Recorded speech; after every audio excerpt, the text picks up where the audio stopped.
Petrol pump को महात्ता खैर बोलता है, महात्ता बोलता है। जैसे कि मान लो दिल्ली हो गया, तो दिल्ली का पेट्रोल पंप को क्या बोलेंगे? दिल्ली महात्ता खैर, ऐसे बोलेंगे। मतलब नाम लगा के बोलेंगे, जगह का नाम। हम लोग ये जो बोलते हैं दिल्ली का पेट्रोल पंप, यही भाषा है। और ये महात्ता खैर, जैसे कि झुनुक, झुनुक महात्ता खैर, ये जो भी जगह का नाम है झुनुक, सेम सेम भाषा है। समझ में आया?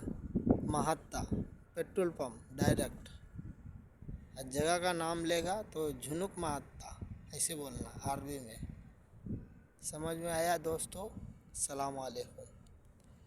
हम लोग हिंदी में बोलता है पेट्रोल पंप दिल्ली, वो लोग भी वो महात्ता खैर बोल, सेम सेम सा भाषा है। अस्सलाम वालेकुम, बाय बाय।